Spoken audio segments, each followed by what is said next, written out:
Gotta know psychopharmacology for the PRITE and even more importantly for your psychiatry boards. A 32-year-old female has been stabilized on Clozapine for 10 months. How often should her white blood cell count be checked? A. Weekly. B. Biweekly. C. Monthly. D. Every 6 months. Or E. Upon discontinuation. Correct answer is B. It is so important that you know this both for the PRITE and for your psychiatry boards. Clozapine monitoring requires weekly white blood cell counts for the first 6 months. And then after that 6 months, it should be checked bi-weekly, which is every other week, for the next 6 months. And then after that, so after a year long, it's monthly thereafter. And since this patient is at 10 months, they fall in the bi-weekly category. An 87-year-old female is brought into the clinic for worsening dementia. Which cognitive-enhancing agent used for moderate to severe Alzheimer's disease works as an NMDA receptor antagonist? A. Donepezil. B. Rivastigmine. E. Memantine. D. Galantamine. Or E. Tacrine.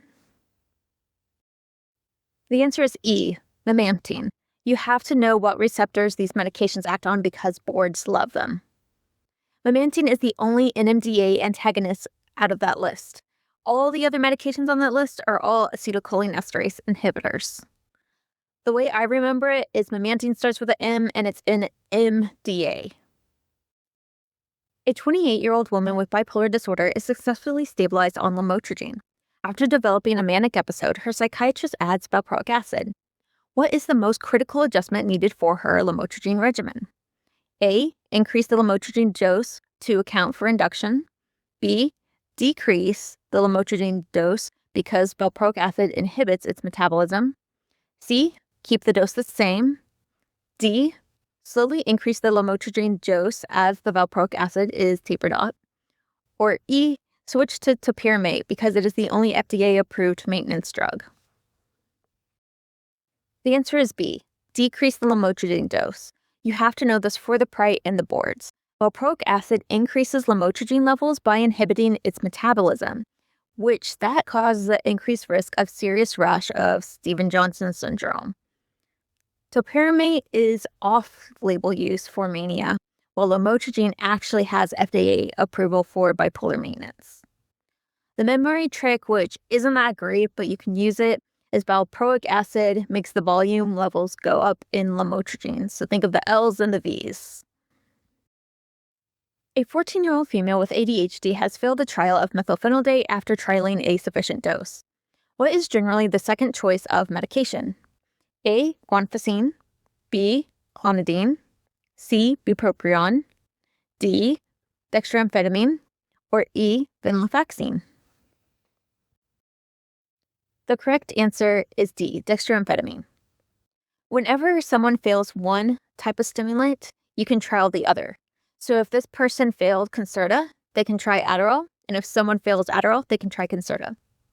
Although guanfacine and clonidine can be used for ADHD, they're not first-line treatments. Same with Wellbutrin and venlafaxine. Early gastrointestinal side effects, nausea and diarrhea of SSRIs are primarily mediated through which serotonin receptor? A. 5-HT1A, B. 5-HT2A, C. 5-HT3, D. 5-HT7E, or E. 5-HT2C. The correct answer is 5-HT3. Most of the body's serotonin is in the GI tract, and the 5-HT3 receptors are the ones mediating the nausea and vomiting. This is very high yield for both the PRITE and the boards. Some people like to use the memory trick of the 5-HT3 tummy troubles, nausea, vomiting, diarrhea. Blocking the H1 receptor is most directly associated with which of the following side effects? A. Dry mouth and urinary retention. B. Orthostatic hypotension. C. Waking and sedation. D. Elevated prolactin levels. Or E. Acute dystonia. The correct answer is C. You really have to know what receptors these medications act on because they will ask about a side effect and ask what receptor is mediating this. So blocking the H1 receptor leads specifically to waking and sedation. And then acetylcholine blockade causes the dry mouth and urinary retention. Alpha-1 adrenic Blockade causes orthostatic hypotension, and the dopamine blockade causes elevated prolactin. Which TCA possesses a metabolite with potent dopamine blocking activity and can cause tardive dyskinesia? A. Clomipramine, B. Imipramine, C. Disipramine, D. Amoxapine, or E. Trimipramine? The answer is D. Amoxapine. It is a 7-hydroxy metabolite that has potent dopamine blocking activity, which can lead to antipsychotic-like side effects. So it can cause all the EPS symptoms that antipsychotics can. All of the following are known inhibitors of cytochrome P450 1A2 enzyme except A. Fluvoxamine, B. Cimetidine, C. Grapefruit juice, or E. Tobacco. The correct answer is D. Tobacco. Tobacco is actually an inducer of the CYP1A2, not an inhibitor.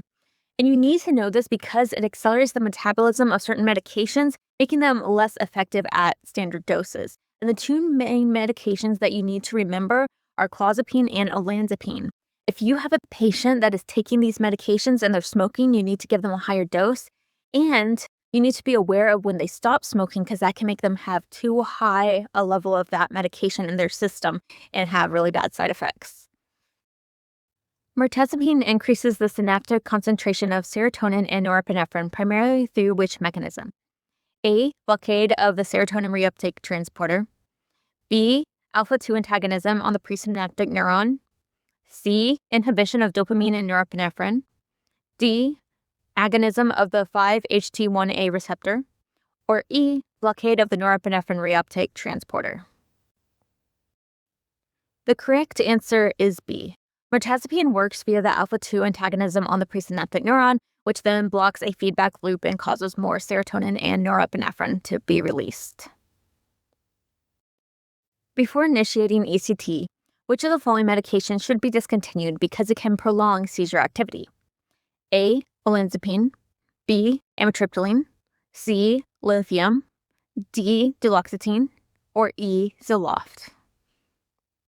The correct answer is C. You really need to know this. Lithium can prolong seizure activity during ECT and should be discontinued prior to treatment. Most antipsychotics and antidepressants are considered safe to continue. For a psychotic patient with significantly impaired hepatic function, which antipsychotic is the most appropriate choice due to its primary renal excretion? A. Risperidone, B. Paliperidone, C. Olanzapine, D. Quetiapine, or E. Ziprasidone? The correct answer is B. Paliperidone. This is an active metabolite of risperidone, and it is 80% excreted through the kidneys. You've got to remember this because test makers will like to throw in someone with hepatic disease and ask, what antipsychotic should you give them? And in this case, it would be paliperidone.